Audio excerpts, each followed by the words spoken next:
Blockbusters. You are listening to the Triple B Podcast.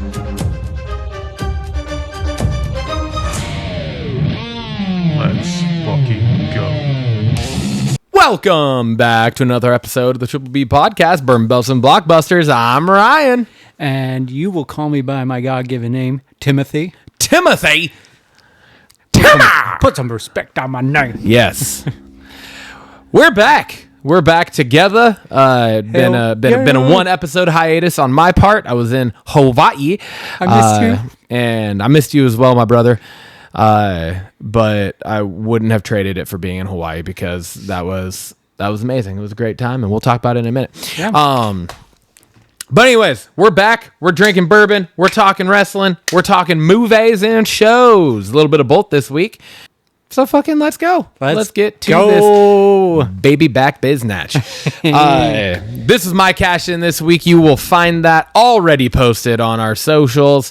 I realize this is coming out Monday, so I didn't need to say already because it would have already been anyways. Yeah. But anyways, so they're posted. Find it there. It's a solid one again. And nobody got injured, so that's always nice. That's always good. We're both feeling fine after it. So Absolutely. That's a beautiful day. It's the first cash in over a month. So, we took a little... A new bourbon already. Wouldn't be me if I didn't yawn in the middle of an episode, Tim. Exactly. Timothy. Sorry. Yeah, Timothy. Respect. We had a cocktail of the week. Was the last, non-King of the Burbs one that we did. So it was a cocktail, and then we did King of the Burbs for the next three, and then you did a cocktail again with the runner-up last week. Yep. So it's been 5 episodes now. Well, this is the 6th episode since we had a cash-in. So about a month and a half, which is kind of crazy. So it's fun to get back to it, and what do we got? fun to pull out a brand new bottle for the first time in a month and a half. Yeah. We have Common Law. We are. Kentucky Straight Bourbon Whiskey. Are you going to say we are Common Law wives? Yes, I said wives. This is distilled and aged by Barton, 1792 Distillery. This is 100 proof bourbon. It's going to have bite. Let's see. Says, embracing the spirit of the 1897 Bottled in Bond Act, Common Law Bourbon stands as a testament to excellence. Our name signifies a commitment to both tradition and quality, where every bottle guarantees the highest standards of craftsmanship. Raise a glass to a bygone era and the enduring importance of quality in every sip. That got me hyped for it. I'm hyped. Full disclosure. Had some car difficulties getting down to Tim's today, so I had to ride the old moped, which is very befitting of my new stash. A lot of change going on. Lots of change. And so I was going to pick up the bottle on my way down, but issues. So Timmy was nice enough to drive me to Safeway once I got here. So I actually bought this in front of Tim, so he already knew that this was what we were drinking today. Which is the first on the show, again, with changes. Yeah. First time, purchased in front of me. Yeah. It was circumstantial. It's not how we're just doing it from now on. But it's just the way that today worked. I've been gone for... that really took some effort. We've been gone... I want to give it a... Ooh. Okay. Okay. But yeah, I've been gone. I was in Hawaii for... 9 days, and then I flew home.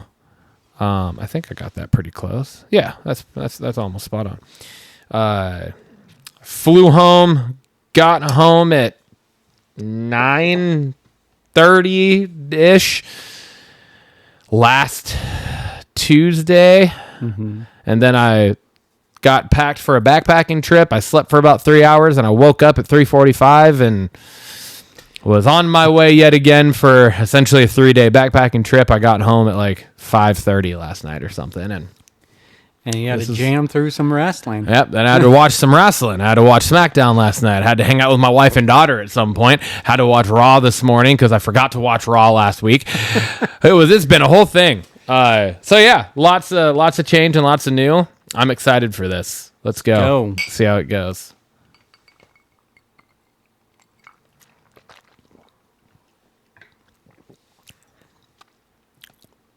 Not bad. That's not bad at all. Got this at Safeway. I forgot to say this part.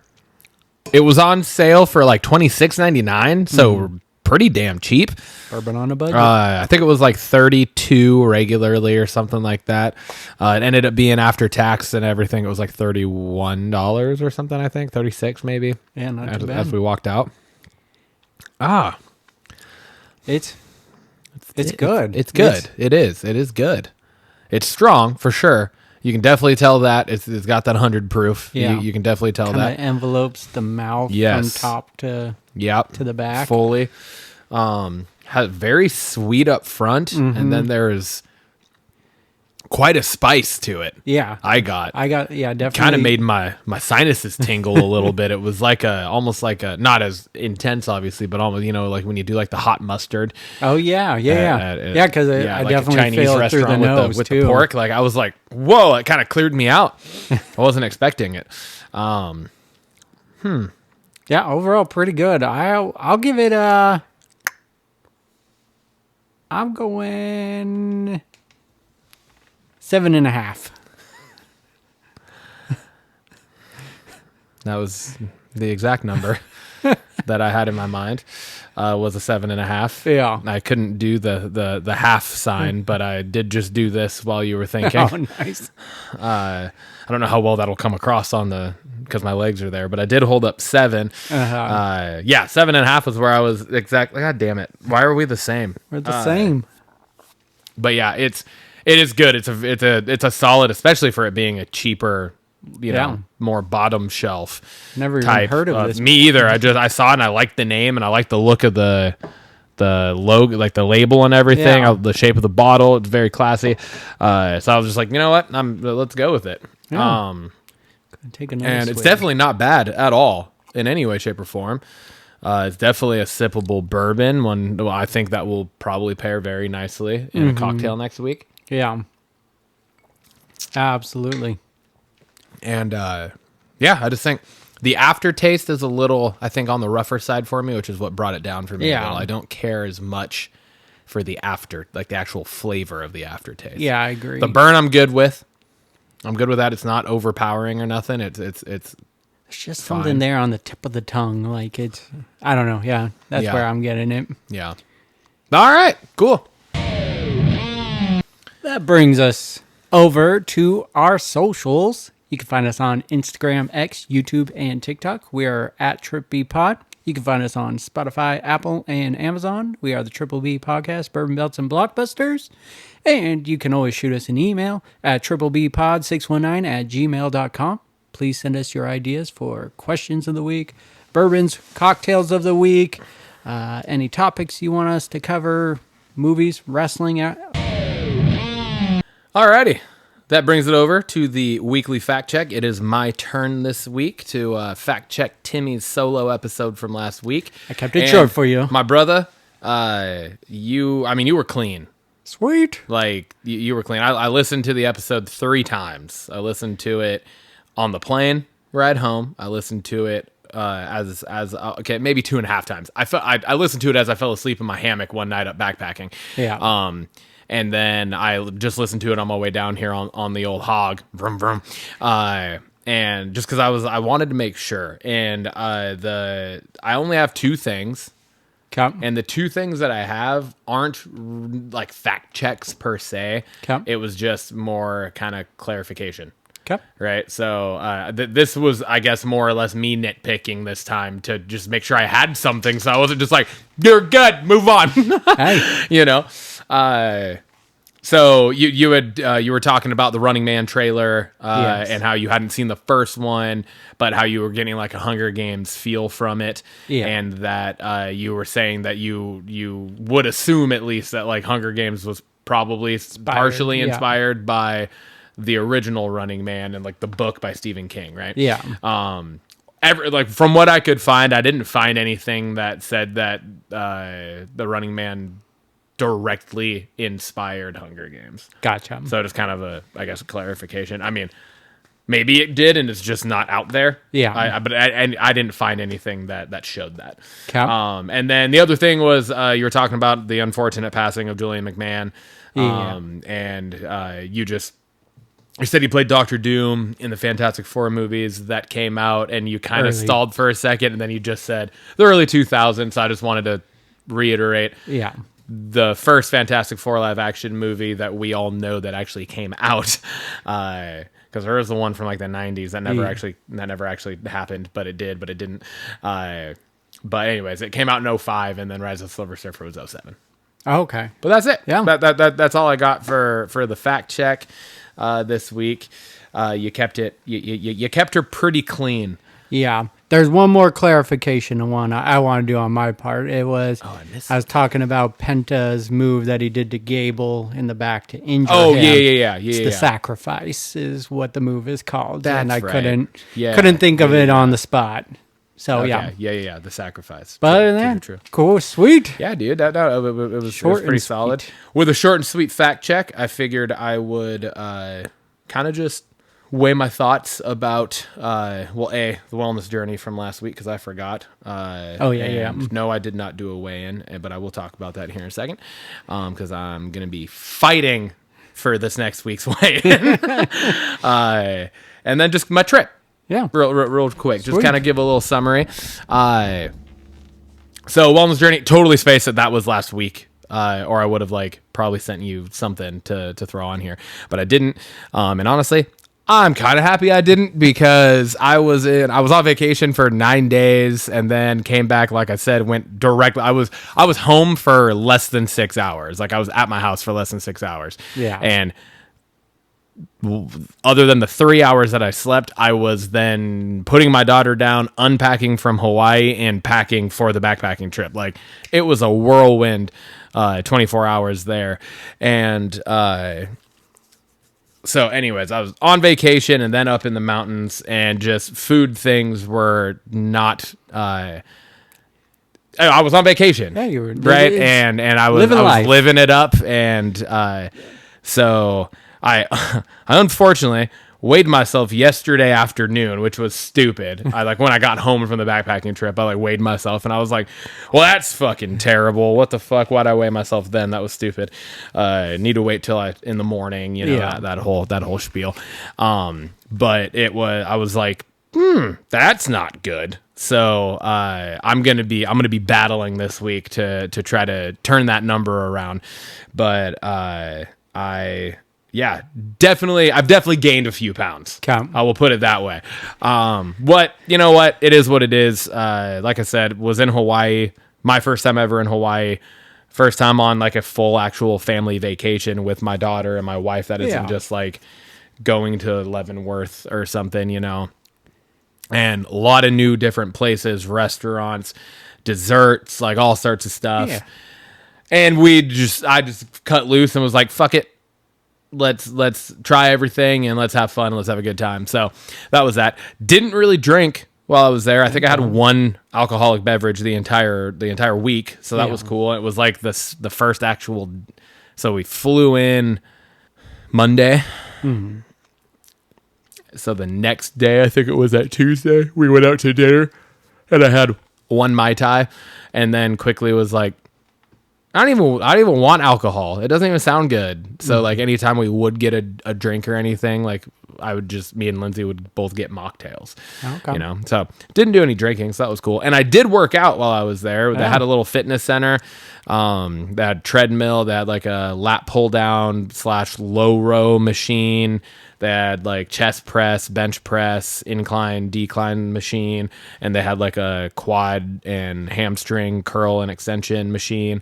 They had some dumbbell free weight stuff. They had an actual rowing machine. They had a treadmill and elliptical. So they had stuff.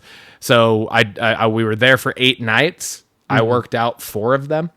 That's awesome. I worked out half the time we were there. We were, swimming and walking a shit ton. I was getting, 15,000 plus steps almost every day there. So I was still active. I was still moving around. So it could have been a lot worse.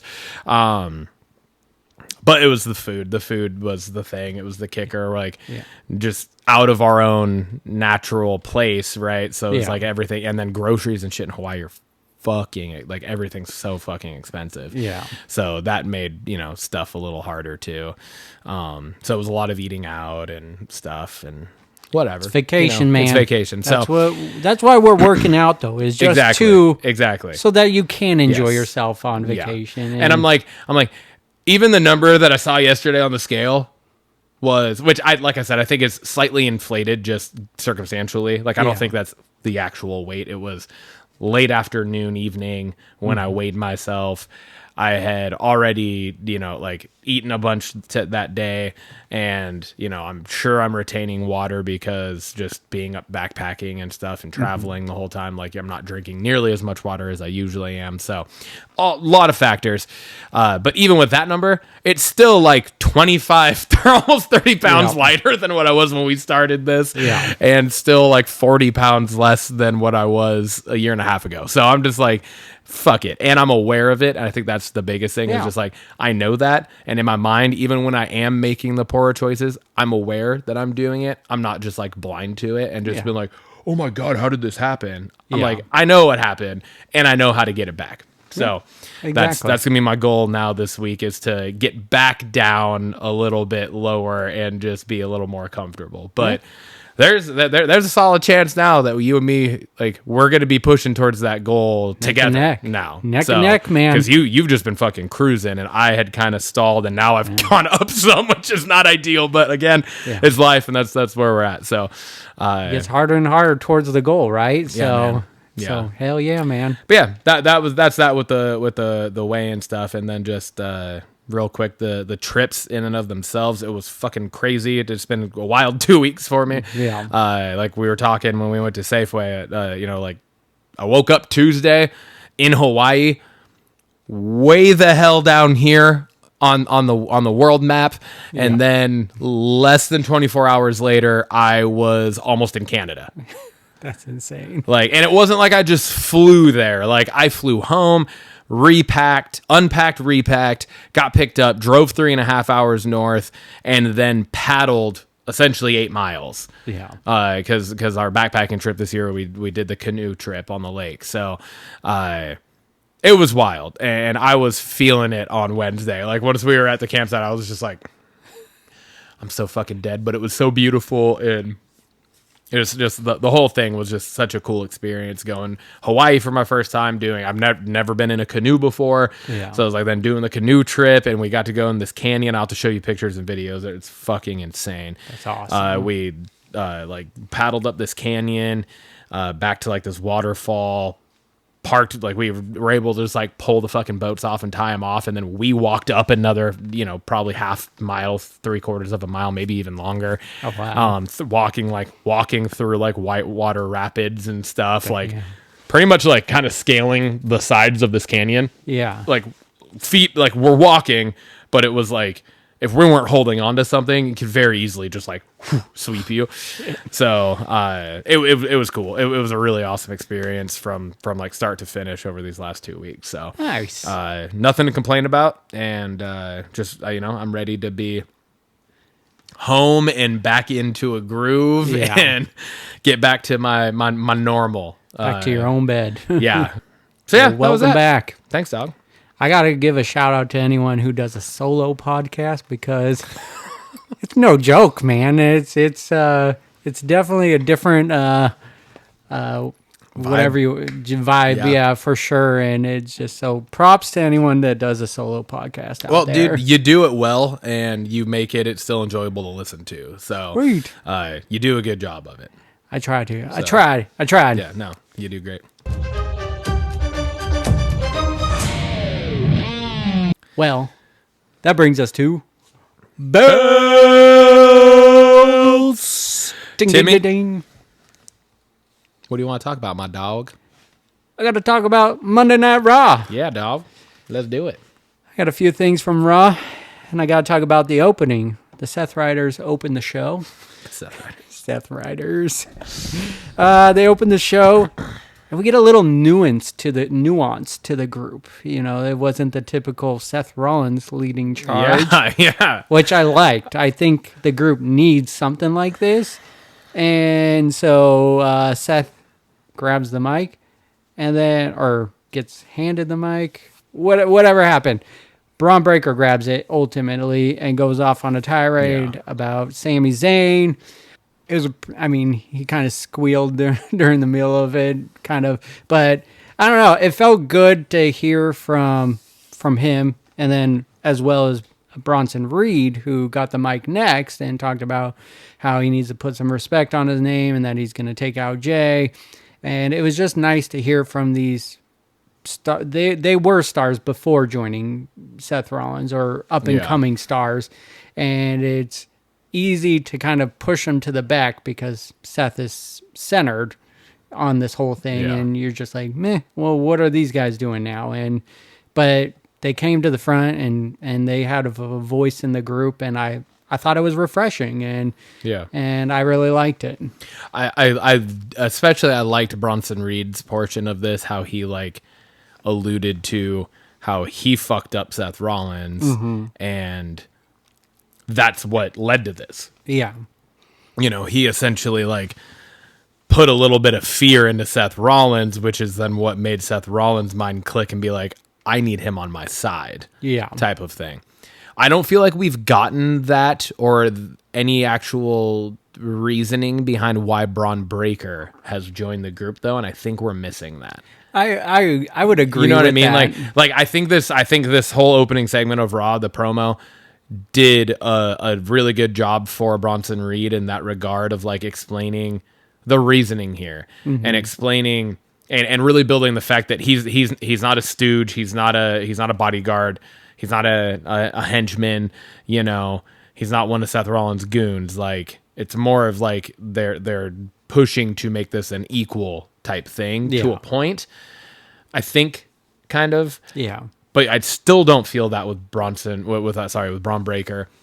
I think I don't feel that. I feel like it's if he still is the hitman for Seth Rollins, is what it feels like. He is the sidekick bodyguard guy. So I think he might have hinted at it a little bit, and it's more. And it feels like maybe in the long term that he's the future of the company. Yeah, that he's the future, and maybe he's using this group, and maybe that'll come across in a storyline down the road where, hey, I used you and got to this point. So, but I agree. I think that part is missing, and then still think there needs to be a name to the group. I was gonna say, I didn't want to cut you off earlier, but I was gonna say, would you? Because we're kind of in we're in a weird situation here with these groups, right? And you alluded to it last week on the podcast with Solo's new group. Yeah. The MFTs. Yup. Would you prefer a group be in a situation like the Seth Riders, right, where there is no name for it and people are just making up their own shit online and whatever and just saying it and calling them whatever because there is no name? Or would you rather a fucking stupid ass name that actually makes no sense, like Solo's group? Would you rather a group be given a name, good or bad, to have a name, or would you rather them go the distance that they've gone now with Seth's group without a name because they don't necessarily need a name? Not that I'm not saying they don't need a name, but you get what I'm saying, because Solo's MFTs, he's literally not related to a single one of those individuals. Yeah, in any way, he's not related to them. They're all Tongan. He is Samoan. They're not related. They're all related. The rest of the rest of them are, right? Tama, or I guess not JC, not even JC. JC's his own fucking person. He's not related to anybody. But then you have Tala Tonga. Now you have Tongaloa, and then with the assumption possibly with Tama Tonga eventually I don't returning know. from The injury. shirt does not have him. I know it doesn't have him, and he's obviously out injured, so maybe that's the reasoning behind it. But like Maybe, he was Solo's like number one sidekick Yeah. before he got hurt, and the only reason he isn't around is because he got hurt. And they had the fucking balls to bring Tonga Loa back before Tama. Hey, If he you didn't- have Tonga, he hasn't botched anything yet. well, just him being there is a botch, right? Like just him being on TV is. I guess botch. to answer your question, ideally you want a good name for the group, but I'm okay with them not having a name right now. Yeah. If it means not having a stupid name. So Okay, so you're on the side of like Yeah. rolling with Seth's group without a name. I don't mind than calling them Seth Riders. the in the meet. MFTs. Okay. Yeah. I mean, the idea of Solo's group's name is cool, but to If- your point, Yeah. If I it- like the family tree. It doesn't even need the M. Yeah. Right. The family tree Could is just a be cool the name. family tree. There's a cool name. What the Yeah. MFTs? That's stupid. You have the BFT. It's all confusing. Anyways, what's your next point? I got us off on a tangent. Michael Cole. I got to talk about we've talked about how good he is, but Best The- announcer to ever do it. the way he sold the Sammy and Braun Breaker, like towards the end of the match, was Yeah. gold. It was so good. Yep. It makes it feel real. It gets you When he's right. yelling, Sammy, You move! gotta stop Sammy, this. get out of the way. Ref, you gotta stop this Yeah. match. You gotta, Yeah, know, he's like it was- actually yelling at the ref. He's yelling at Sammy when Braun got out of the ring to do the Yeah. spear around, It's like just- trying to warn him, kind of thing. yeah. Like It gets you so into the match. Yeah. Like you could have the worst match, and if he's calling it like that, you're like zoned in, and it was a good match. I mean, it was a beat down for sure, though, pretty much. But Michael Cole's selling of the story is just so good, and I had to give him props. dude. And I'll then give you and that. then just going on, the Sammy thing feels like you got to beat down a star so that he can start rising up. And I think I'm still in it for the long haul and think that he's going to get his Mania moment. So Yeah. this is just the rough patch for Sammy to keep on losing Yeah. and getting beat down and injured. So Well, and this is because I believe, if I'm not mistaken, if I'm remembering correctly, that my prediction was for it to be Seth and Sammy at WrestleMania for the title, right? yeah, And then, I mean, if this doesn't just continue to kind of push the chances of that narrative, since we're already like we're pretty damn close to halfway to WrestleMania already. oh, it's flying by. It's so fucking wild. It feels like we just watched WrestleMania. Yeah. But like we're almost at that halfway point because August is pretty close to that halfway point. Yeah. If it isn't the halfway point. Well, I guess August is only 4 months away from April. October would be. Yeah, October would be the halfway. But still, right? So we're still coming up. We're pushing towards it. We got SummerSlam coming up. I am curious with the whole Paul Heyman sitting down and saying that Sammy's out indefinitely thing. If that is, how are they going to play this? I think he actually needs to be away from TV for a little while. I don't think he goes away very long right now. I think he's going to try to come back sooner And finish then things with get Karrion taken off. Cross. Karrion Cross takes him out for indefinitely. I don't think that can be, but I don't think that can be how it goes. Why not? Because what it needs to be is him off TV for a while and then come back and be the thorn to Seth Rollins' group. But it could And be. if it's Karrion Cross that actually takes him out for that long, like It could be I'm he still comes over the back. Karrion Cross angle. He could come back and take out Cross and then have his eyes set on Rollins' group. It can happen. It can happen. No.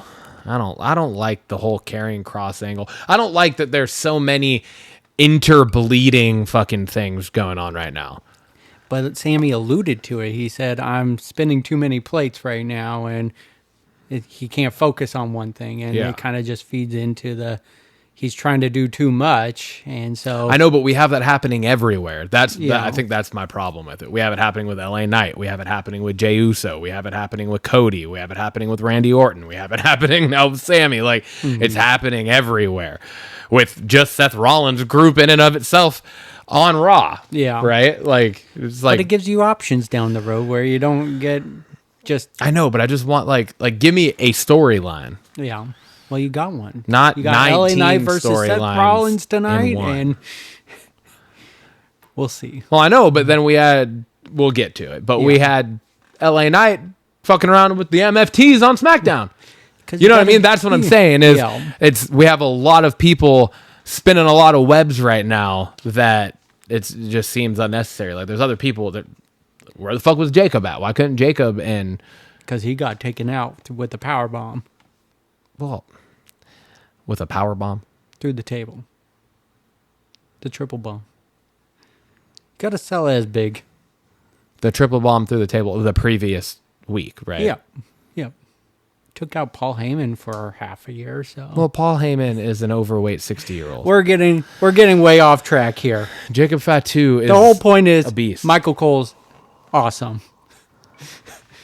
Truth to that. Michael Cole is a badass motherfucker. Next point. God, why'd you get us so far off track there? Fuck. Next topic. Lyra, Becky, Bailey. I'm back on track with them. This promo that they had on Raw brought me back into this feud. I was mad and still mad about the non-finishes that have led to this moment, and I'm not going to let that go. But I was also getting irritated with the direction Lyra's character was going after, just having this awesome feud with solely Becky and it being really good. This promo brought it back, and I thought just it's a good way for Bailey and Becky to kind of just, they're established stars. It's not bringing them down any, but they're helping Lyra build up as well. And she came out looking like $1 million out of that promo as well. I think WWE's been doing a great job of picking their moments when they drop, bitch on TV or just any swear words. And I felt like it fit in this moment. And I'm really looking forward to their triple threat match. I think it's going to be a solid match. And like I said, I'm back into it. Yeah, I think the triple threat match is going to be awesome at Evolution tomorrow. Like that, I think it's just like all three of their in-ring work and ability is, top notch. So I'm excited for the match itself. As for the promo, I liked it almost fully. There were parts of it where I was just kind of like, and a lot of it had to do with Lyra. You're talking to me again. That part of it, I was just like, okay, this is like a fucking high school drama. Yeah. Like that shit, I was like, let's fucking move away from this. Oh, you didn't respond to me. Like, what the fuck are we doing? Like that part of it, I think it takes me out of it. And then I didn't like her reaction when she hit Becky. Because she was gunning for Bailey. Bailey moves, she hits Becky, but she fucking hates Becky too. So why she looked like way too like, oh, I'm so sorry, I messed up, I didn't mean to hit you. It's like, no, you should have just fucking owned that and then been like, fuck it, turn around, and then you should have just clocked Bailey, type of thing, Yeah. So I don't know. There were a couple qualms I had with it that kind of, and most of it was on Lyra's side. I'm kind of like this with Lyra. I think I'm up here with the Becky and Bailey part of it, but Lyra is very. It's like she fits in moments and then she feels completely out of place in other moments for me in this situation. So, but the match itself is going to be great. But I don't think Lyra winning would be the smart move. I don't think it's going to happen, but yeah. So, I don't know. Yeah. Okay. Right. Cool. Last one of Raw is Seth versus Penta. Match cooked. It was such a solid match. I think this could have been a PLE match and just give it time to have a more story into it, because it was such a good match, and there's a little build to it, obviously, but I thought there could be more behind it, especially now Rey Fénix is teaming with Andrade, so you got to take the tag team off the plate for Penta. Yeah. Unless they put him one on Raw, which I'll be pissed off. But if they're pushing him as a single star, I think this could have been more of a PLE match. It definitely felt like it should have been, but overall, it was fantastic. I don't have any qualms with the match. It was so good.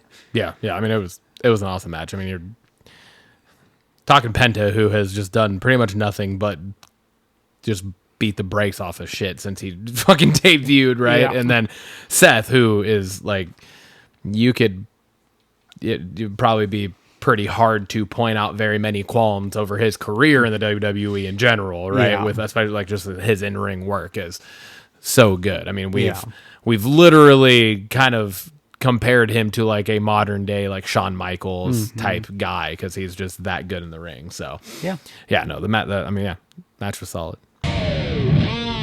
It brings us over to SmackDown. Ryan, what do you got? SmackDown. Got the old schmackety SmackDown. I wanted to give props out to the women's Fatal 4-Way match that took place on Friday. I thought it was actually a pretty damn good match. You had Kairi Sane, was it Sol Roca? Is that how you say her name? Sol Ruca, yeah. Sol Ruca, thank you. Yep. Sol Ruca. I don't know what's happening with my vowels right now. They're all coming out wrong. Bliss and Perez. Yeah, thank you. Bliss and Roxanne Perez. I thought the match was solid all around. I thought it was smart putting I feel like you would classify as the high flyers of the tag teams. Yeah, all for sure. in matches together. Where I know you could kind of go either way with like Charlotte and Alexa Bliss, but Alexa Bliss is definitely the more high flyer type person out of those two. And one could argue Kairi Sane and Asuka, I guess too, but Asuka's definitely more of the power, power player, striker. So I liked that because then it's like you had the more powerhouse, counterpart, all on the outside of the ring. I liked the lead up with I am liking this Alexa Bliss Charlotte Flair tandem more and more each passing time because I still can't stand Charlotte, and that's the point. And so they're doing a really good job with that, and I love Alexa Bliss, and that's the point. And they're doing a good job with that of like getting Alexa Bliss over with Charlotte is then winning the fans over with Charlotte. Yeah, if that makes sense. And I think that this is probably the smartest thing they could have done for Charlotte. Oh, yeah. Honestly, because like she's been almost entirely unanimously hated since she came back at the Royal Rumble. Oh, yeah. Like nobody's wanted her on the TV screen, and now like people are cheering, which is big. So I think that's definitely a huge thing. Now, is this going to last? Absolutely not. And I also don't see Charlotte Flair being a face for very long, but that's what they're obviously pushing towards. Yeah. I just don't think I don't think she can be a face. Yeah. No, I agree. You know what I mean? Like, it's just, she's one of those individuals. Like, Ric Flair was like that for very long durations of his career. Yeah. Where he's just a heel, it's just...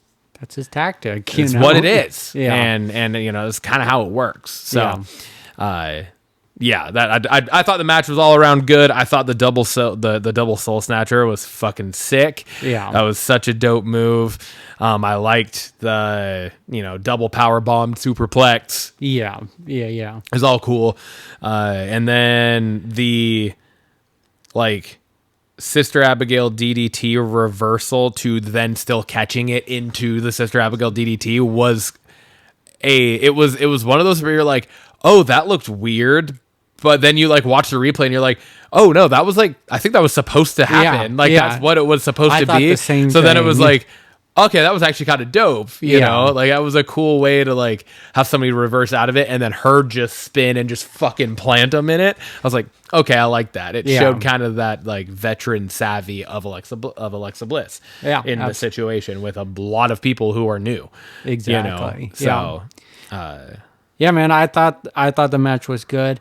I think this was, because we've talked about lumberjack matches where that's one of my least favorite stipulations. this kind of fits, like it wasn't classified as a lumberjack, but you have your partners around, and it totally makes sense for them wanting to get involved. And it's a no DQ because it's Fatal 4. Exactly. So I thought that was a cool, I know they didn't call it that, but it's kind of a cool turnaround to it. The one qualm I have with Charlotte Flair is how quickly she's like butting up to Alexa Bliss. Like I thought there'd be a little slower with it, but I do like the chemistry between them. It's working. I know I wasn't here last week to talk about it, but I did like when they won the match that it was like a quick hug and then she kind of like pushed her off. You know? She was like, fuck yeah. And then she was like, oh wait, hold on. No. Yeah. That ain't me. Like I did like that.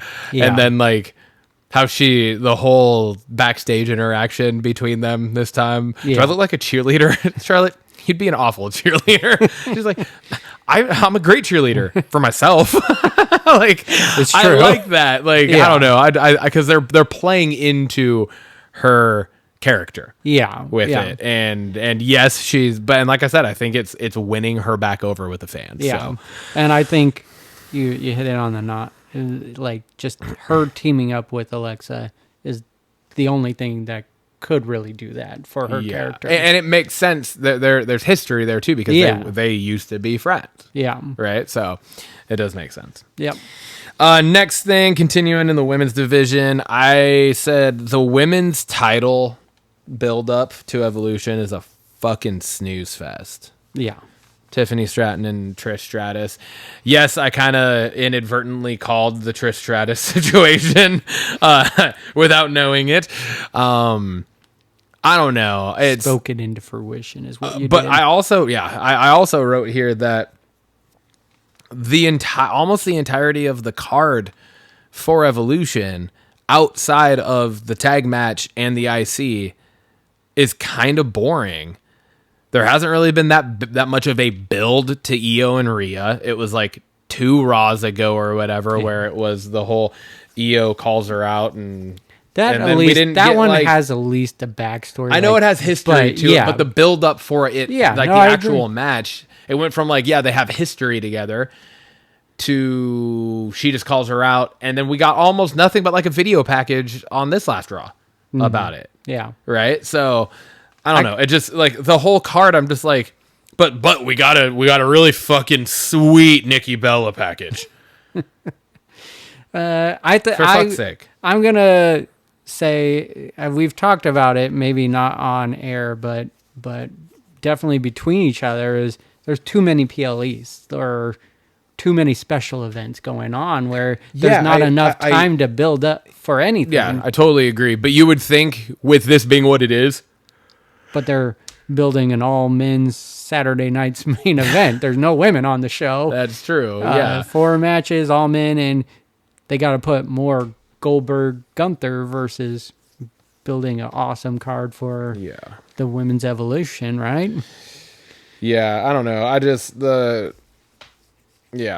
I mean, I agree with it. It does feel like it's just all rushed together, and I think it's just because... They just came off of Night of Champions. And they're biting off way more than they can. And then you got SummerSlam quickly around the corner as well, which is a 2-night event. And now... because that's literally in like 2 weeks. Yeah, it's beginning of August. It's the first weekend of August. Literally the 2nd and 3rd of August. Yeah. So it's the first Saturday, Sunday. So that literally might be... No, 26th. So 3 weeks from now. It's just too quick of a turnaround, and they're it's already, wild. I mean, from SmackDown, already building up SummerSlam match at least one. And the other thing too is not that they were doing what they should have been doing with 3-hour-long SmackDowns, but now SmackDown's back to only being a 2-hour show. I know. So now you have an hour. Now you have an hour less of time to build towards these things. Yeah. So now you're an hour less of TV every week to build towards these constantly growing quantities of of PLEs that you guys were putting out. Yeah. And Saturday Night's Main Event's a fucking PLE at this point. It's a 2-hour PLE. Like, that's what it is. Yeah. You can't call it anything else. Yeah. That's how it's being booked. Mm-hmm. Yeah, they're putting big matches on it. Yeah. And taking a lot of TV time. It's not just to build. another show. It's literally a build to it. So it's definitely PLE.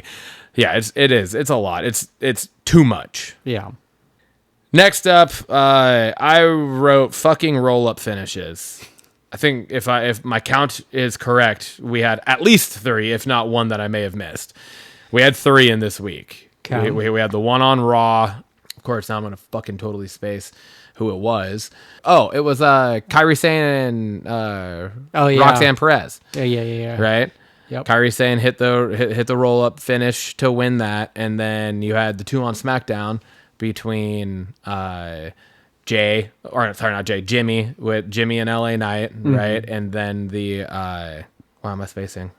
I just had both of those in my mind when I was trying to remember the one from Raw, and then I forgot the second one from Truth SmackDown. and Black. Truth and Black. Yeah. Our Truth one. Yeah. Right. And it's just like, okay, whatever. Like the R Truth Aleister Black one makes sense. Yeah. I think that one is the one that actually made sense there. Yeah. Right? There's no reason to have a roll up fucking bullshit fake false finish, whatever the fuck you want to call it, in Kairi Sane Roxanne Perez. Yeah. Unnecessary. Right? And then also that tag match.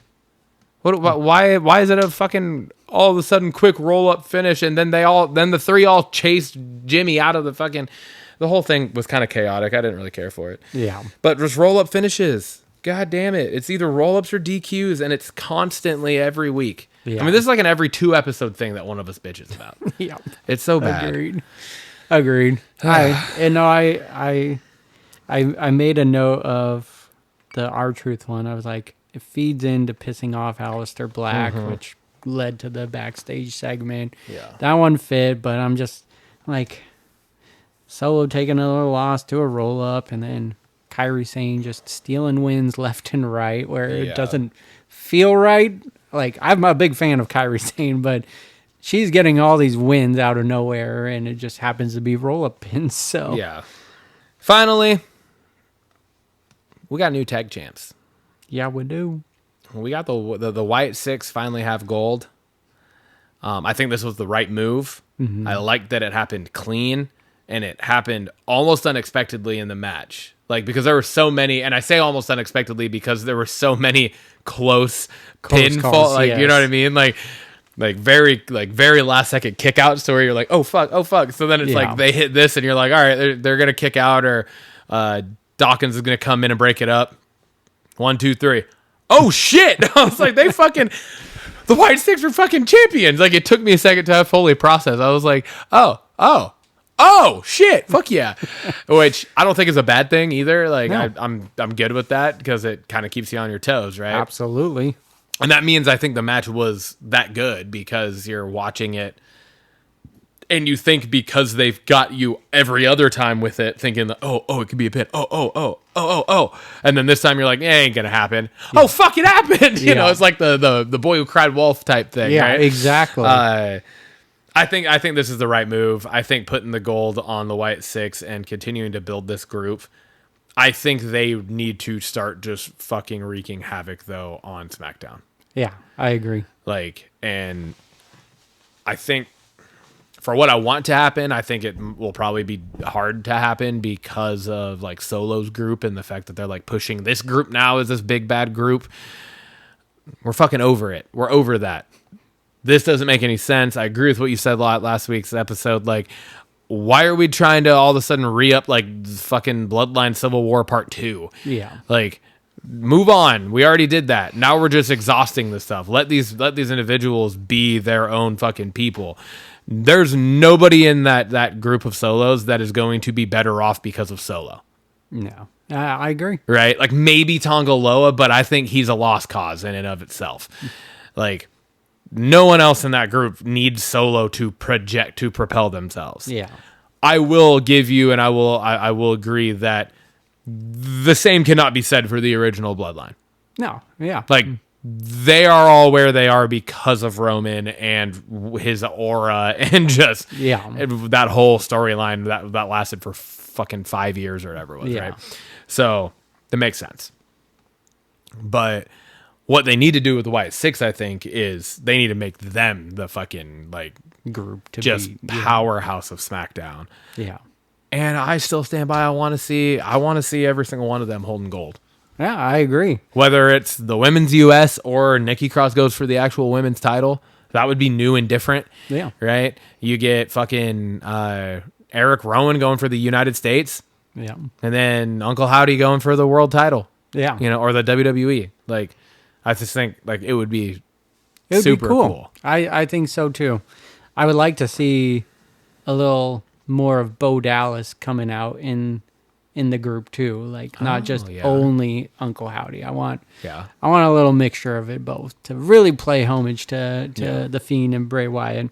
But the match was killer. I think them winning the tag titles was great, and then it just helps feed the rest, like builds a story for the rest of the tag team division because they were worried about the Wyatt Six. Now they got the gold, so now they got to chase after the Wyatt Six. So it just makes sense, and I think it's perfect for it. They need to lean into the spookiness, the dark side. Like they need to lean into these dark tactics and the mind games and everything of the Wyatt Six and what they can do. Yeah, and not just have it kind of be what it has been the last few weeks. Yeah, like it needs to be like I'm talking. When Kane fucking kidnapped whoever and he's showing up in the back and like the mirror views backstage and stuff, like the Undertaker with the fucking Ministry of Darkness and like all of that, right? Like just everything that was just dark and horror aspects to stuff, bring that shit back because this is the group to do it with. And we're back in that, like we talked about last 2 weeks ago, right? When we said like character and I said Boogeyman, right? Like that's the type of character that you can do again now in the WWE. Get back to it. Let's go. Yeah. Because that's the way it's going to work the best. Agreed. Brings us over to the banger of the week. Tim, what did you put for this? It's a tough one. Between two things. And I'm going to give it to the Wyatt Six winning the tag titles and that tag match. The tag match was great. And it's a testament because I think you said it a couple weeks ago, that match they had, it was kind of boring, you know? And so this was a total 180 and everything. Sure. It was on the edge of your seat. In no way did it make the Street Profits look weak. It actually, I think, made them look pretty strong in their loss. And it was, like you said, kind of out of nowhere. Like, it was just like, holy shit, they won. Yeah. And I thought it was great. And then the celebration at the end with all of them, draping the tag titles over Uncle Howdy. It was great. It was a awesome moment. Yeah. Well, and the draping of the tag titles over Uncle Howdy, I think, too, is like that bigger picture thing. Like that right there, that exact picture is why you need the Wyatt Six to just take over. Yeah. Like it's almost like they were draping them over as like sacrifice type thing to Uncle Howdy, right? You know what I mean? Like that's just, I don't know. There's a vibe there that they can really lean into that can really take this to the next level. Yeah. What about you? I initially wrote, this is what I have here. I said, I don't really have one. Okay. I wrote, nothing really jumped off the screen to me this week. And I don't want to just give a banger of the week to give a banger of the week. Does that make sense? I wasn't really like blown away by really anything this week. It all just kind of felt like quality wrestling or a lack thereof. There wasn't anything like the fucking Cena pipe bomb, then the Punk retaliation, right? Well, we're not gonna have a moment like that for a long time. I know, but I feel like we've had moments. Yeah. And I just didn't really feel like there was anything that was like, oh shit, this week that really jumped out. But I will say, talking about Michael Cole, I think Michael Cole deserves to be the banger of the week. I like it. Because that motherfucker is the most consistent, and he single-handedly can improve moments. Yep. And he does it all the time. Yeah. So initially, no, I kind of overlooked that because I didn't think the Braun Breaker Sammy match was anything special. No, because it it's the wasn't. same thing we've seen over and over again. It's Sammy just continuously getting his ass kicked. Yeah. Which in the long run, hopefully will lead to a banger. But right now it's just kind of like, all right, how many times we're going to see this? Yeah. Yeah. But, and I think I was a little more invested in that side of things than listening as much as I should have been. And like thinking back, and I was like, no, yeah, you're fucking right. So I am going to give one. I'm going to go Michael Cole. All right. I like it. Belts question of the week. I asked this. You sure did. What is, and this question is inspired by a conversation me and Alex had, and he was talking about the New Age Outlaws and how underrated they are. They're not talked about enough because they were like the tag team right before the Hardy Boys, Edge, Christian, Dudley Boys, right before it took off, and they kind of carried that division for a while there, and they were exciting on TV. So I agreed with them, and then that got me to thinking to this question, and I was like, what is one of your favorite successful mismatch tag teams where two stars got randomly put together and then they took off as a tag team?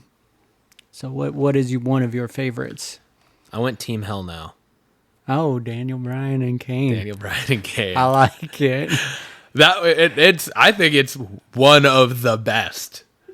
Yeah, I would agree. I mean, they ended up with multiple tag title runs, and they were just so entertaining, and the whole kind of build up that led to that pairing was awesome too. To think back, and I don't know, it was just the whole thing. It didn't take me long to answer this question. Finally. You know, like you usually ask me ones. I was just like, motherfucker. This one, I was like, oh, that's a good one. And I was like, oh, yeah. Team Hell No. I think that's like the first one that really popped in my mind. And I really like that one. It too. holds up. Yeah, so, that's a good one. What about you? Funny you say Kane. Did you go Kane and X-Pac? I did go Kane and X-Pac. I thought that too. That is so funny. I loved Kane at that time. He was I love this Kane all the time. big red monster, and then you start kind of humanizing him with pairing him up with X-Pac, and I was a big fan of X-Pac as well. God knows why, but he was good in the ring for sure, and it ended up being a really fun tag team, and then cool storyline down the road when ultimately he betrays Kane and everything. It was a fun storyline, and it was a big part of me growing up watching wrestling. They were one of like the first tag teams that I really enjoyed watching, and so that's awesome. I love that.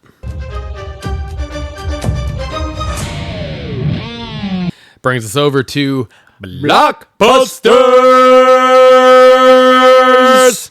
Nice action. We got the Cat in the Hat. Yes, all right, we got the newest rendition of this Dr. Seuss story. We had a live action version of this that came out, I think, in 2002, if I'm not mistaken, with Mike Myers as the cat. I know it wasn't necessarily reviewed well, but I fucking loved it. I thought it was great. It was like right after The Grinch came out, because The Grinch came out in 2000, and then that came out. 2002 might not be the right year, but it came out shortly. It wasn't too long after. It was within that next half decade, and I thought it was awesome. I loved it, and I liked the live action. This is not a live action. This one is animated. Yeah. The synopsis of this is: in the wonderfully whimsical tradition of Dr. Seuss, the Cat in the Hat comes to the big screen in his animated theatrical feature film debut, doing what he does best, spreading joy to happyless kids. In the film, the cat takes on his toughest assignment yet, to cheer a pair of siblings struggling with their move to a new town. The cast is, I wrote Bill Have, apparently. Hader. Bill Hader is the Cat in the Hat, and it also has Matt Berry and Quinta Brunson in it. The release date will be February 27th of next year, and it will come out in theaters. Nice. It comes out the Mike Myers one, 2003. I fact checked. Oh, you just a live fact check. Live fact check. I was close. I knew it was right in there. I knew it was the early 2000s, and it was within that couple year window right after How the Grinch Stole Christmas. So, but yeah, dude, I don't know. I watched the trailer for this, and I had no idea what to expect. I absolutely love the animation style. It's different. I think this could have easily fallen into that Blockbusters question a few, month or so ago when I talked about like what's your favorite animation style. Yeah. Because this looks very cool. Yeah. It looks all kind of, not to play off of, one of our most anticipated movies coming out at the end of this month, but it's kind of future retro futuristic look to the animation style in this. And I thought I don't know, it just made me happy. Yeah. Like I'm watching it and I was just like, fuck yeah, I'm here for this, because this is the type of thing that like I'll be able to watch with Lainey. Yeah. Like when it comes out on streaming or whatever, because I'm not taking her to a theater yet. But I don't know. I was excited for it. I thought it looked great. What about you? I like the Bill Hader casting of him as Cat in the Hat. It fits there. That's a good pairing. Mm-hmm. I really do like that. I do love the Mike Myers one. Same. And so I just hope I don't like this one. You can't really compare because it is animated. Yes. Same. And I feel like this one is more geared towards kids. That one was more like a Shrek, where it was like both. It's a very easy comparison here to the Mike Myers Cat in the Hat, Jim Carrey Grinch. Yes. And then this Cat in the Hat and the Benedict Cumberbatch Grinch. Yeah, no, right? That 100%. I feel like that's the best way to look at it, because it was like the live action ones are meant more for, I think, more mature. Yeah, I think it was a fair blend with a blend. Yeah, that's probably the best way to put it. Yeah. I agree. And the cartoon ones, I do think are more definitely kid oriented, but it felt like this. Definitely felt like I'm watching this as a 31, almost 32-year-old man. Like, I'm going to get down on this. Like, this is going to be good. I think I'm going to like this. So, you know what I mean? I agree with that. I agree. Sketch. Synopsis for this. When a young girl's sketchbook falls into a strange pond, her drawings come to life. Unpredictable, chaotic, and dangerously real. As the town unravels, she and her brother must track down the creatures before they leave permanent damage. Their father, racing to find them through the fallout, must navigate a town in crisis to reunite his family and stop the disaster they never meant to unleash. Cast is Tony Hale, Darcy Carden, and Bianca Bell. Release date is August 6, 2025, and it's coming out to theaters. I thought this trailer was awesome. It kind of reminds me of the movie If that came out with Ryan Reynolds, John Krasinski, and Steve Carell. It definitely has those vibes to it, but it just feels very creative. It feels original. Yeah.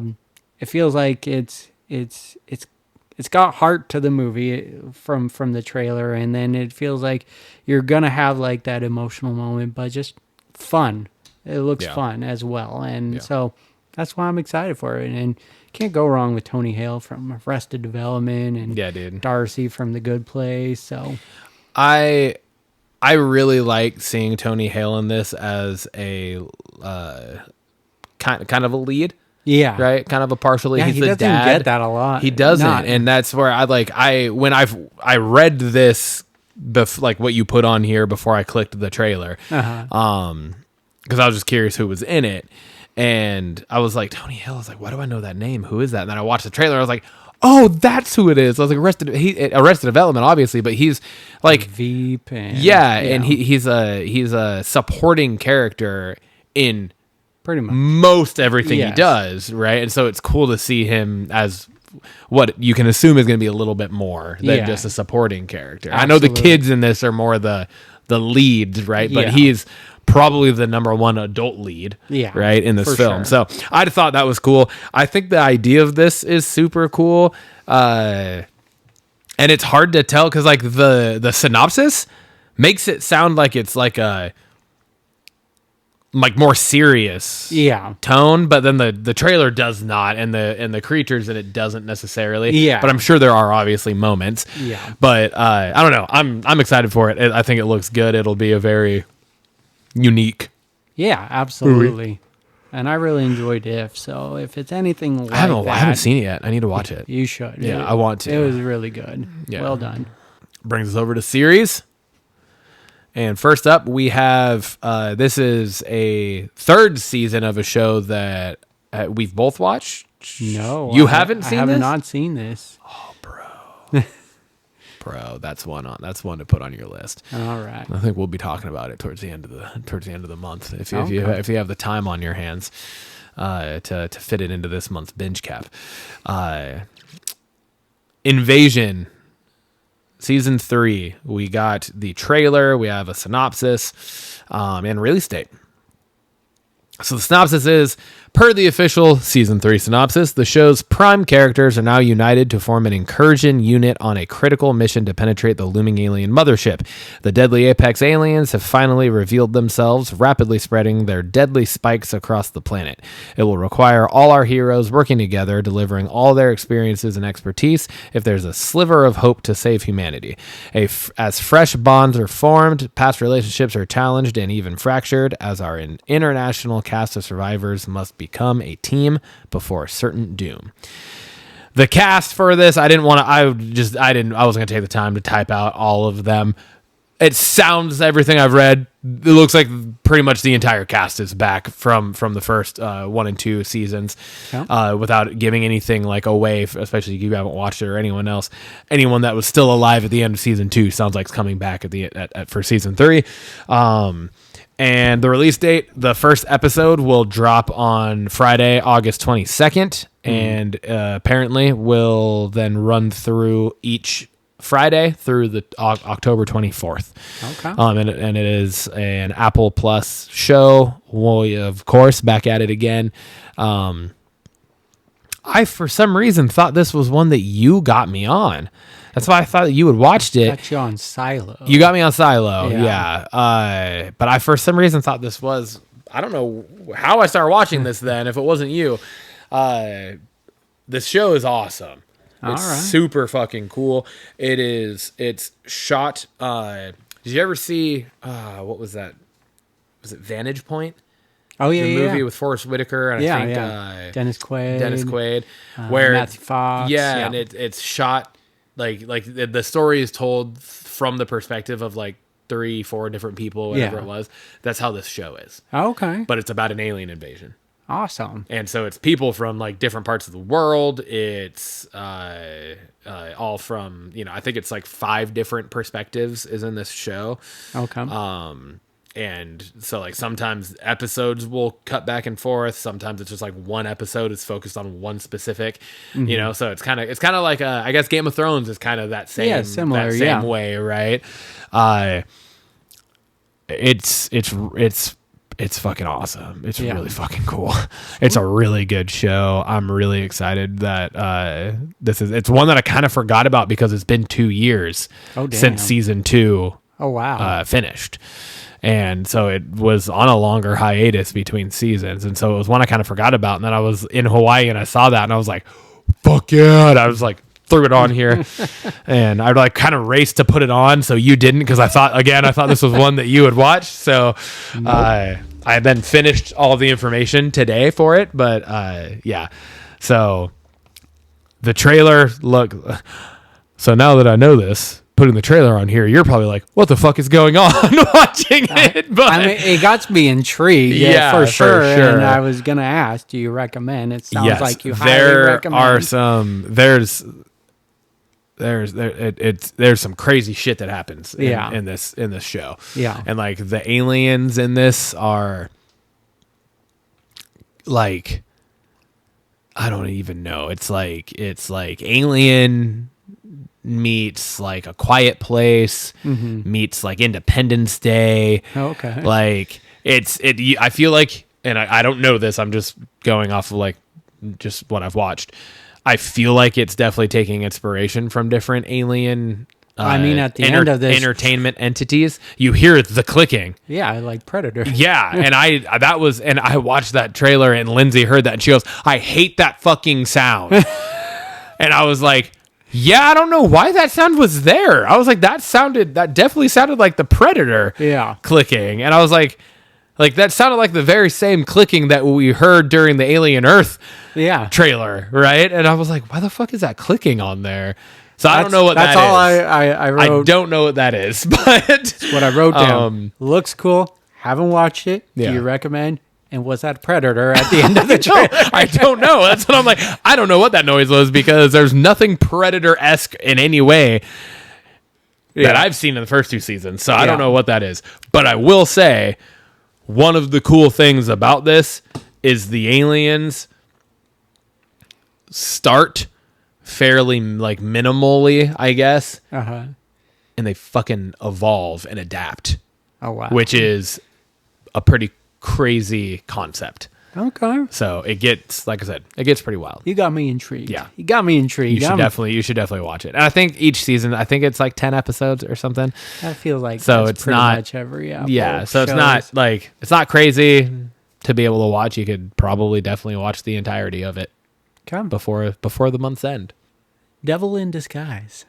You made me pop a very unfortunate boner with this. I have been wanting this exact thing. I talked about it. You talked about on the show. It was your blockbuster question of the week. And so when I saw you put this on here, because I hadn't seen anything about this, I was like, what? And then I watched the trailer and I was like, I'm so excited for this. This is a really weird statement to make. But if you could have a favorite serial killer, this is mine. I like it. I just think it's and I mean that in obviously with all due respect to victims and everything, but it's just I watch a lot of murder documentaries. I watch a lot of horror. I watch all that stuff. This is the character that has like made me always just be the most intrigued. Yeah. Yeah. And so maybe saying favorite's a little not the best way to put it, but you know what I mean. Like people right? Like, love this genre of stuff. They will understand it. And I'm just like, oh, I'm so stoked for this. And the trailer did an awesome job. An awesome job of revealing almost nothing. Exactly. But setting up everything. Exactly. Yes. We've had quite a few trailers that are like that recently too, and I love that. Where like the very first fucking trailer for Weapons. Oh yeah. Where it's like, I feel like I know everything but nothing at all. I don't get it. Yeah. I'm like, oh my God, because with this is one though where like you know the story. Yeah. Or if you know who he is, right? You know the story. There's been other things that you can watch about him. But this is, to my knowledge, this is the first one that is like a fictionalized telling of a true story. Yeah. Right? Sorry, I didn't mean to hijack that from you, but I'm excited that you're excited. I'm so fucking stoked for this. I've been wanting this. And I even have that. I was like, I'm pretty sure this was your person to make a show on. So take it away, Timothy. Devil in Disguise, John Wayne Gacy. Fuck yeah! Synopsis: from 1972 to 1978, 33 young men were kidnapped, murdered, and buried in a crawl space beneath their killer's house, and no one was the wiser. Not for all those years. Why? He was charming and funny, had a good all-American job, was a community leader. He even volunteered to entertain sick kids while dressed as a clown. Devil in Disguise, John Wayne Gacy peels back the twisted layers of Gacy's life while weaving in heart-trending stories of his victims, exploring the grief, guilt, and trauma of their families and friends, and exposing the systematic failures, missed opportunities, and societal prejudices that fueled his reign of terror. The cast is Michael Shernis as John Wayne Gacy. Release date is October 16th, 2025. And the platform is Peacock, aka the Cockstream. That release date couldn't be any more perfect too. It's right before Halloween. Yep. That's the perfect time of the year. Yep. Agreed. I don't think I need to really say anything more about this. I'm so excited for this. I'm so fucking stoked. Oh man. Like the short and simple trailers are so good, and that's what this was. Yep. And then if we were just watching TV and this trailer came on, it gave away nothing. Like you wouldn't know exactly what it's about until the very last scene in the trailer, which I thought was super cool. That's the bad thing about that was looking like up the him opening the door, right? Yeah, it was John Gacy. Yeah. Like, and then you're like, you kind of like, even when you see the name, like nothing really gave it away until like the sink scene. Yeah. Where the paint starts and Yep. you're like, oh, okay. Yep. And then the final scene. So I really I liked that. the paint scene in the trailer because at first it's like red, so it makes you just immediately think it's blood dripping, but then all of a sudden blue, and you're like, what the fuck? And they're like, oh, that's paint. Yeah. And like me, who knows the story, I'm watching that and I still was like, wait, what the fuck? And I was like, oh, that's the face paint. Fuck, that's so well done. God, but yeah, it's just like the scene from like underneath the floors was really shot well. It kind of took me back to Texas Chainsaw Massacre. Yeah. Or even like The Conjuring, the very first one when they're like in the walls and stuff at the end of it. Yeah. I'm really excited for this one, and trailer sold easy. Absolutely sold me. Even if I had no interest in it, the trailer sold me on it. Full buy-in now, yes. Exactly. For sure. Fred Robin. Oh, what? Follow up, rumors, and early development. We got a few things on here. Yeah, we do. Wednesday, season 2, we got the official trailer. We watched the teaser not too long ago, but this is the official trailer. Ryan, what did you think of it? Very first thing that like stuck with me and popped in my mind is Steve Buscemi, Buscemi, however you say his fucking name. Yeah. I've never fully known how to say it, but it's his character because he looks to be some form of higher up now at the school, an admin of some form potentially. Yeah. Maybe just a teacher, I don't know. But he's the one that like greets her back at the school and says, "Oh, the hero who saved Nevermore," right? Yeah. Nevermore, right? Nevermore, yeah. Yeah, okay, yeah. I was thinking, is it Evermore? It's Nevermore. And I loved that, like, all of the uniforms there are, like, dark, like black and purple. And then he's just wearing this bright-ass fucking purple crew neck sweatshirt. Yeah. His hair is all fucking funny, and he got the glasses and everything. I don't know. It fits him so well as an actor. Yeah. And I'm very excited to see, like, what we got with Christina Ricci's character in the first season to just be able to be like, what could happen with his character in season 2, if anything like that, he could end up being a fully innocent individual in all of this and have nothing to do with any of the craziness. And it could just be, he's a quirky character in the show. Like, who knows? But I don't know. I think that was like the biggest takeaway that I had was just like, I'm so excited for his character in this. Yeah. And he is such a good fit into this world. Yeah. No matter what he played would be like I don't know if he has been in any Tim Burton anything before, but if not, how the fuck not is mind blowing to me. That's true. Because it's the perfect fit. Yeah. It's too good. So agree. I'm very excited for this. I've been stoked. I loved season 1. I thought this show was, I think it was, if it's not still, like the number 1 show in Netflix history. It was the number 1 most watched Netflix show. So it's like, I mean, let's go. Yeah. And I do like also that it seems to be we're getting more and more of the family. I wrote the same thing down. It looks like we're getting more of the Addams family in this, which I really like. I was like, oh, we didn't really get enough of them in season 1, but I liked that. Yeah, because the show is called Wednesday. Exactly. It's a different take on it than what the 2 different iterations of it that we've gotten in the past. Yeah. Right? Because there was a show. Yeah. And then there was the movies, and then there was 2 animated movies as well. Yeah. So then there was all focused on the Addams family. Yeah. This, I like that it was like season 1 focused on Wednesday, but you can't just continue that. Yeah. You have to pull the Addams family in. Yeah. And they've been doing it slowly, and now it looks like we're getting more of it. So. Yeah. The trailer looks so good. I'm excited for the Addams family to be more involved. They better not kill Eden. Eden. I know there's that one moment in the trailer where I was like, she looks like she's in legit danger. Yep. And, Yeah, they better And I'm not. sure this is like the overall arc of the season that's coming out, but Yeah. she better, or Enid, sorry. Yeah. Not Eden. Yeah, Enid. Enid, yeah. But yeah, she better not die. I love that character. And it's just, I know we talked about the release dates before, but it wasn't a missed opportunity. They're releasing it on Wednesday, both parts. So August 6th is a Wednesday. That's when part 1 comes out. September 3rd is the second part of the season, and it comes out on a Wednesday as well. So Fuck yeah. no missed opportunities. Oh, there. what was the first one? August 6th. Okay, so a month apart. Yep. Hell yeah. That's right gonna be a around the quick corner, watch, too. Yeah, because it's only a handful of episodes each I'm part, right? assuming like probably 4 to 5. Yeah, in yeah, each yeah. part would be my guess. Yeah.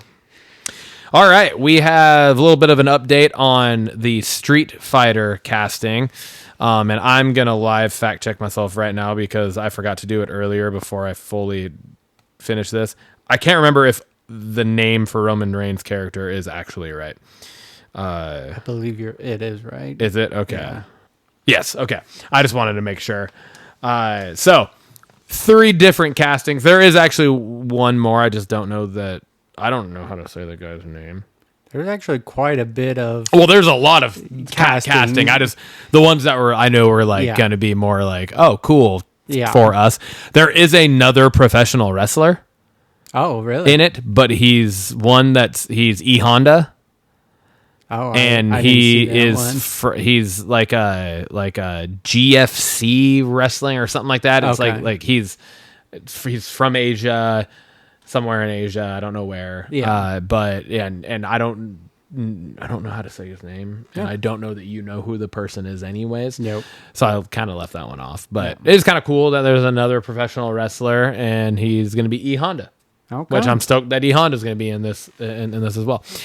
But we have Roman Reigns has been cast as Akuma, who, to my knowledge, is going to be Akuma's first live action iteration, because I do not believe he was in the 1994 Street Fighter movie, or the sequel to it. Yeah. Cody Rhodes It's so fitting. has been cast as Guile. It's so fitting. And I will walk out of the theater, or not even go to the theater if the trailer shows his character and he doesn't have the fucking Guile hair. You better. If it's just a fucking flat top like it was in the old live action, I want the full fucking hair. Yeah. Come on now. And we also have 50 Cent has been cast as Balrog, the boxer, Yeah. which I'm excited about. And we also have what's his name? Dalsmachian. I think something like that's his last name. He's Bison. Oh, yeah. He's in Ant-Man. Yeah. David Dastmalchian. That's right. Give me an image. Let me pull up an image so I can show you. Can you picture him? Yeah. Oh, yeah. Yeah. If he ain't gonna be a perfect Bison, he fits so well into that. like, Exactly. come on now. Exactly. You know what I mean? Like, that's just too good. So I'm excited. I mean, Vega's been casted, Ken Ryu have been casted, Blanca has been casted. Jason Momoa. Yeah, Jason, that's right. Jason Momoa's fucking Blanca. Yeah. How did I not put that on here? I fucking totally spaced on that one because there's so many. Yeah.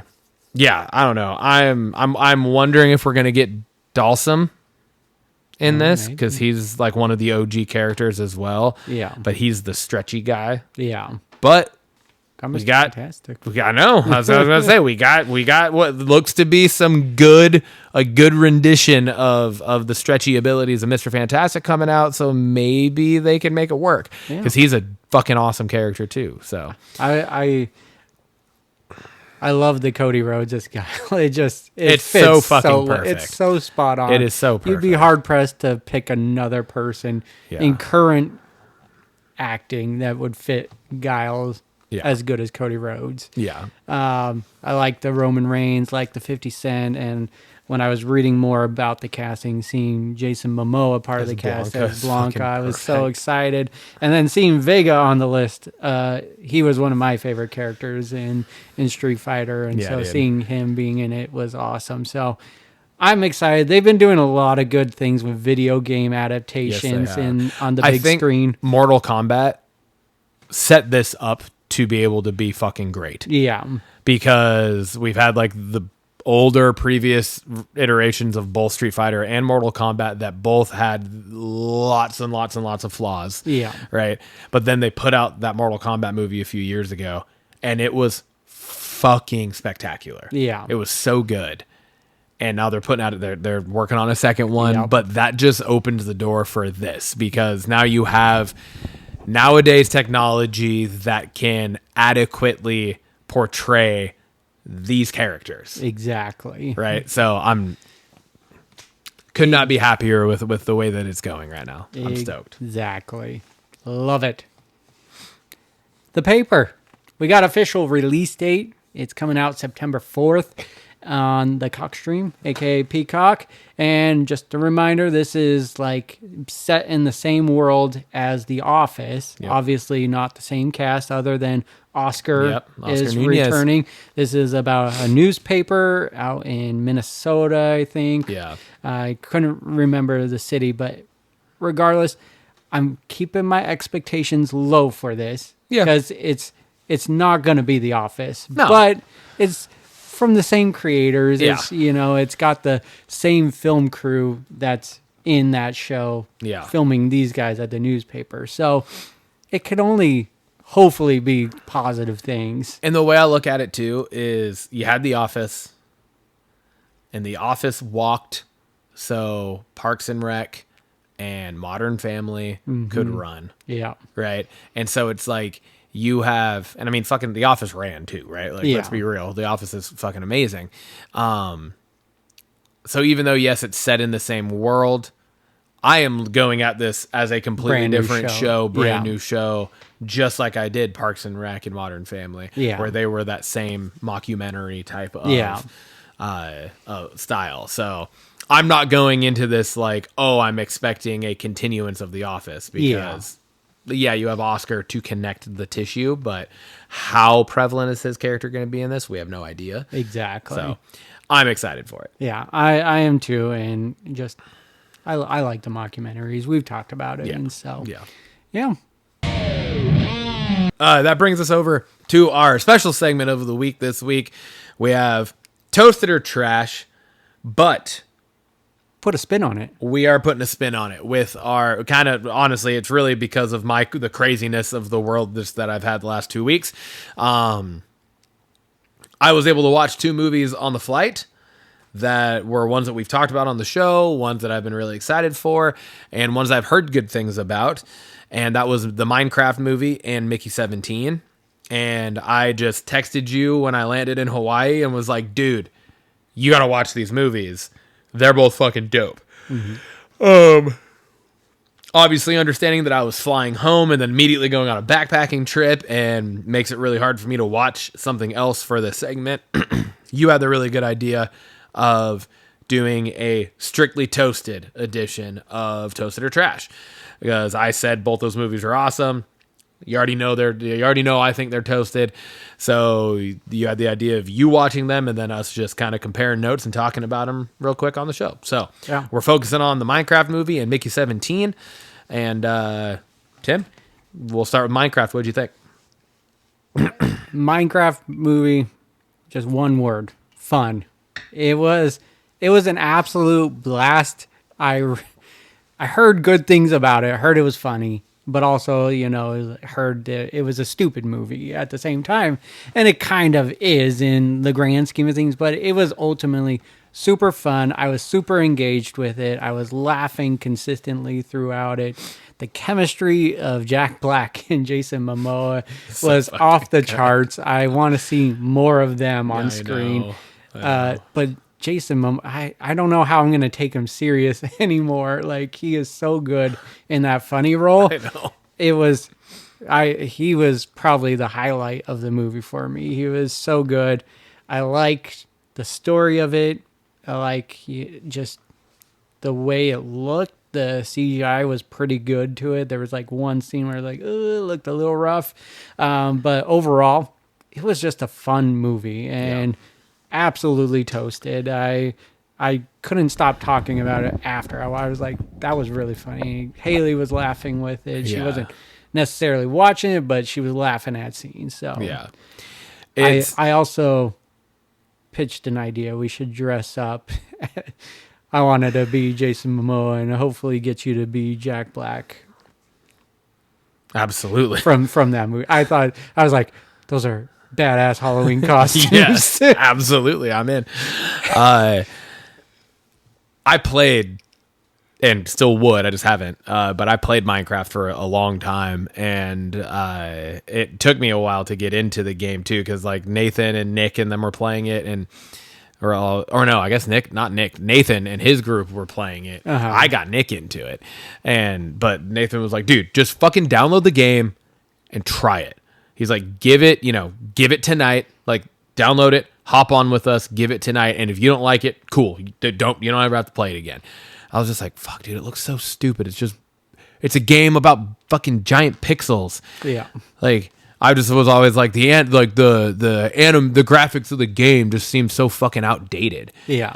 And I started playing it and I was like, this game's fucking awesome. It's so much fun. And it's just a fucking world builder out of blocks. Yeah. And so it's like, to then turn that into a movie and then to be able to put live action characters in it, I was like, how the fuck is this going to work? It was so good. It was so well done. Good. And as a fan of the game, I loved it. Yeah. I thought it was fantastic. They had so many characters. I was wondering if they were going to have the Enderman in it, which is that big black purple guy that kind of got a hold of the kid in that room.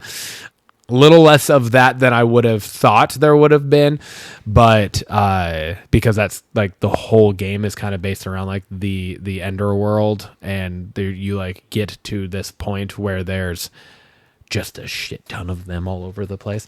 And it's kind of scary in the game. Like they're fucking creepy in the game, dude. And they only come out at night. And so anyways, I don't know. Like they had the creeper, which was the guy that like walked up, like kind of creeps up behind, which is like the really long, tall looking shrub with the 2 feet. Yeah. And then he explodes. That was cool. They did all the skeletons and like the archer skeletons and shit really well. They had the fucking zombie on the chicken. Like, they did so much stuff that I was just like not expecting. They did the, I forget what it's called, but it's like the underworld thing with all the pigs and stuff. Yeah. Like they did so many things that I just was not expecting to see from the game in the movie, and they did it, and I was just like, "Fuck yeah!" It was awesome. I'm stoked. The ending 100% sets up a sequel. Yeah, with Jack Black's character being picked up by a mysterious female lady.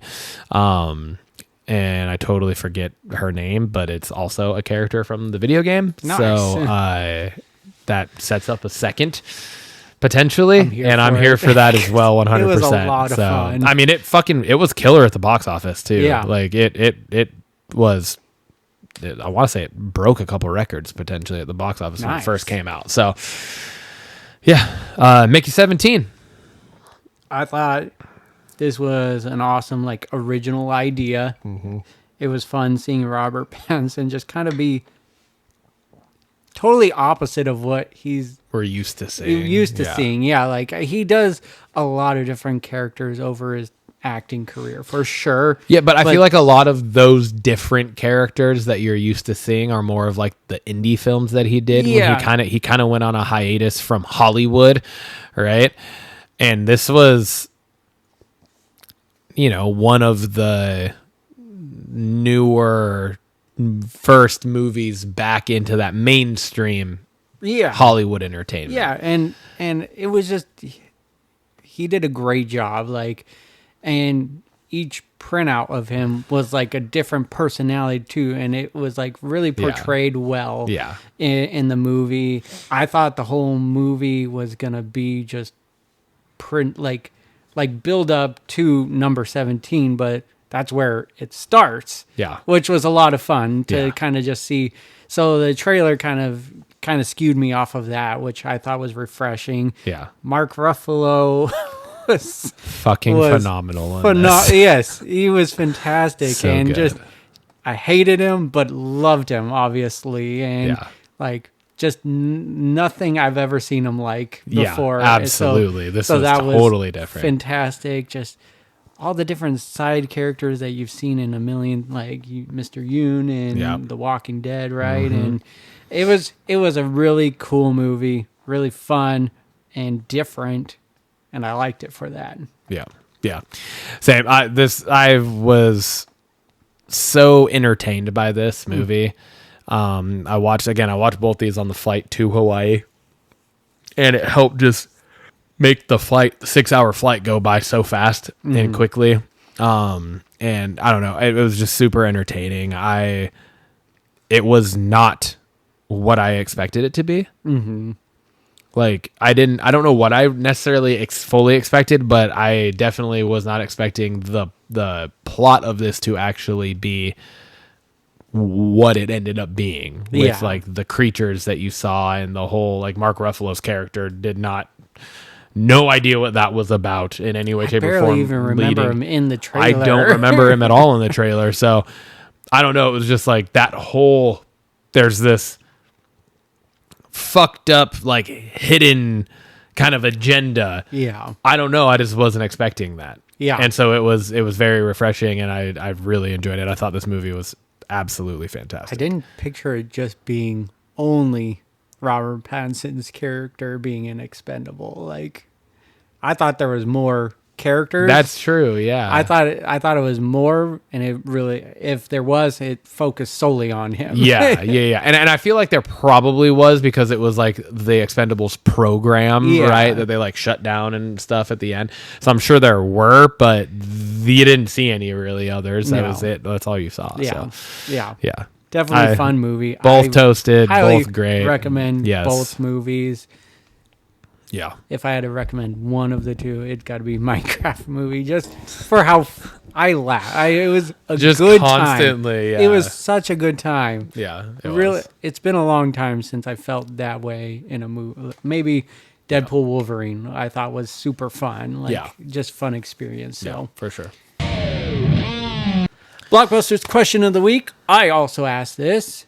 What's one of your favorite movies where it's mainly known for its one main scene? And what was that one scene?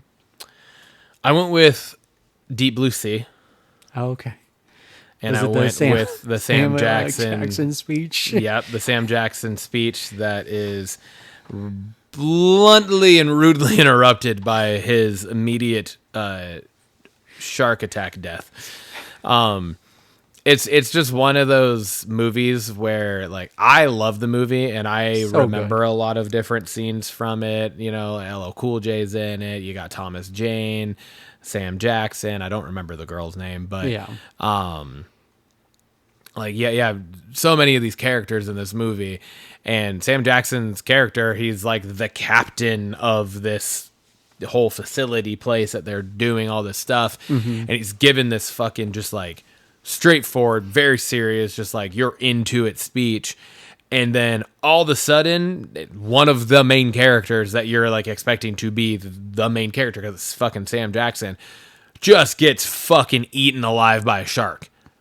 And you're just like, what? And I feel like it kind of, you know, I'm sure it's not the first movie to have done this, but it's one of those that, like, for me, kind of like set that precedent of like, oh shit, nobody's ever safe in movies, type of thing, you know. And that was like kind of helped at least elevate, if not set that standard of you can have you can have who you think is the main character, and they could be dead in the next 5 minutes of this movie, and you don't know what to expect. And it did a really good job with that. So, and I do think like people who have seen that movie, that's probably the scene that sticks out the most to them. I would agree. Yeah. I would agree. And that's funny because when I watched that movie, it's probably at a time where I wasn't watching many of those movies. Yeah. So having a main character get killed off was, rare. Yeah, and so sure. kind of forgot about that when watching Game of Thrones. Didn't set me or prepare me for that show. Yeah, right. Yeah. If I watched that right before, I'd be like, okay, I don't feel as bad. Yeah. Oh shit. Yep, there it is. But no, you watch Game of Thrones, you're like, what the fuck? Every other episode. I love that guy. She was awesome. What is happening? What about you? What was yours? Mine was Ghost Ship. Oh, yeah. And it's the first scene. Mm-hmm. First scene, and just everyone gets decapitated or cut in half by a table on the ship. And I think that is obviously the single scene everyone thinks of when that movie comes to mind. Absolutely. I thought it was a pretty good movie I haven't overall. watched that in forever either. You just like really brought me back. Damn. That was a fun one. I was like, damn, that one scene kind of over encapsulates the whole thing. And another one I thought of was like Entrapment. I think of the laser scene when she's like going through the. So there's just, I liked that question. It was a lot of fun. Another one that I almost put on here was, of course I'm gonna fucking Sharon Stone. Basic Instinct. Basic Instinct, right? 'Cause, like that's one of the most iconic movie scenes ever. Is her doing the fucking crotch shot. Yeah. Crossing her legs, right? And Shining, Here's Johnny. Yeah. But see, and for me, like that one obviously comes to mind, but there's so many moments in The Shining. Like the trike down the hallway. The trike down the hallway, the twins, the old lady in the bathtub, him frozen at the end in the maze. You know what I mean? Like there's so many things in that movie. Yeah. So that's why I was like, I don't think that one is truly remembered for a single scene. Yeah. Right. I think Basic Instinct is definitely remembered for one specific scene. And then I think Ghost Ship for sure. Yeah. Entrapment. And then the one I said. What am I spacing on the movie that I did? Deep Blue Sea. Goddamn. Yeah. I always get Deep Blue Sea and Into the Blue confused. Oh yeah. That's very different movies. Very different movies. Absolutely different movies. But very like the name of them is very close. Very close. So I always say the wrong one. All right, man. Fuck yeah, man. Cheers. I feel like you didn't like the bourbon nearly as much. No, I just was trying to pace myself. Oh, you set yourself up for a large gulp at the end. It was watered down.